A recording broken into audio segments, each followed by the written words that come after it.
गए हैं पूर्व विधायक धीरू जी के पास। आज काफी समर्थकों का जमावड़ा आपके आवास पर लगा हुआ है। विधायक जी, जमावड़ा किस चीज का है, बता दीजिए पहले। जमावड़ा एक तो कल होली है, लोग होली में लोग मिलने भी आए हैं, हमारे शुभचिंतक समर्थक।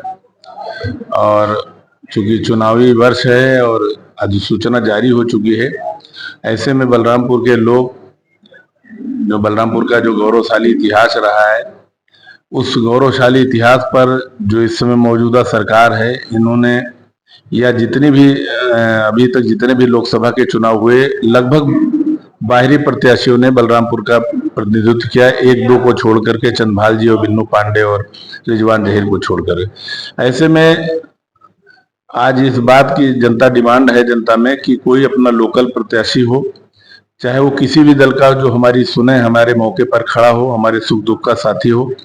तो आज ये सबसे बड़ा मुद्दा बलरामपुर में है कि कौन अपना है, हमारे किसी भी दल में गठबंधन से कौन आ रहा है, और आ रहा है तो अपने घर का है। मैं आपको टोकूंगा, राजनीतिक बात हो गई। अभी पूरे लोकसभा में से हम लोग जाते हैं, पत्रकार हैं, इस बात की चर्चा हो रही है कि धीरू दादा किस पार्टी से चुनाव लड़ेंगे।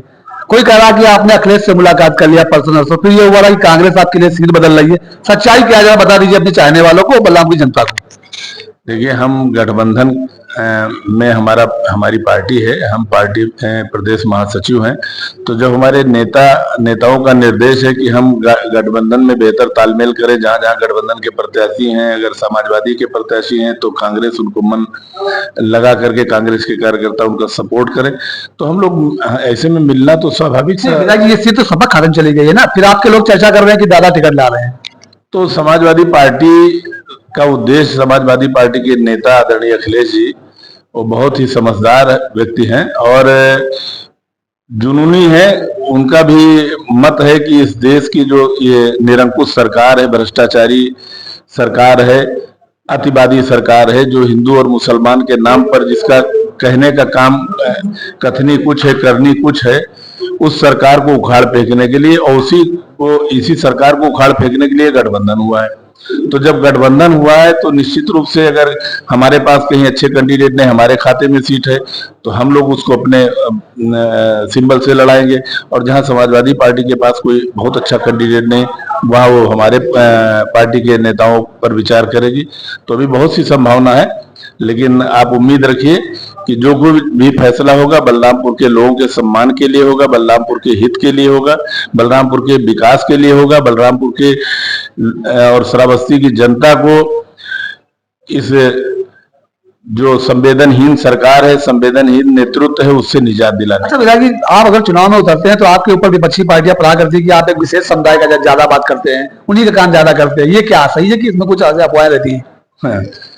ये जिनके पास कोई काम नहीं, जिनका काम ही तुष्टीकरण का है, हम जरूरतमंदों के साथ खड़े हैं। हम बसपा में थे तो दलितों के साथ स्वाभाविक रूप से दबे कुचले, शोषित, पीड़ित, वंचित की लड़ाई लड़ते थे, तब भी लड़ रहे हैं, आज भी लड़ रहे हैं। हम बसपा में थे तब भी यादवों की लड़ाई लड़ते थे, हम बसपा में थे तब भी पंडितों की लड़ाई लड़ते थे, आज भी लड़ रहे हैं। जिनका कोई नहीं उनके लिए धीरू सिंह। तो मैं तो सबके साथ हूँ, जो जरूरतमंद है उसके साथ हूँ, कोई राजनीतिक वो नहीं है। सेवा हमारा धर्म है और सेवा ही कर रहा हूँ। तो विधायक जी, जैसे हम पब्लिक को ये चीज मैसेज दे दें आपकी तरफ से कि अभी सीट भले ही सपा के खाते में हो, लेकिन आपकी दावेदारी इंडिया गठबंधन में बनी हुई है।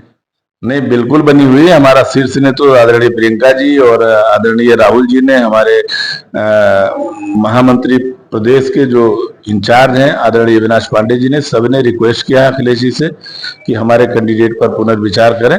और आने वाला 28-29 आपको एक चौंकाने वाला मिलेगा, और वो जो फैसला आएगा वो बलरामपुर की जनता के हक में आएगा।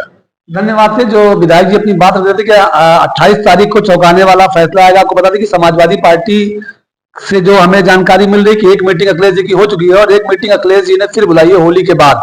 उसी के बाद कुछ फैसला होगा कि समाजवादी पार्टी से प्रत्याशी होगा या फिर इंडिया गठबंधन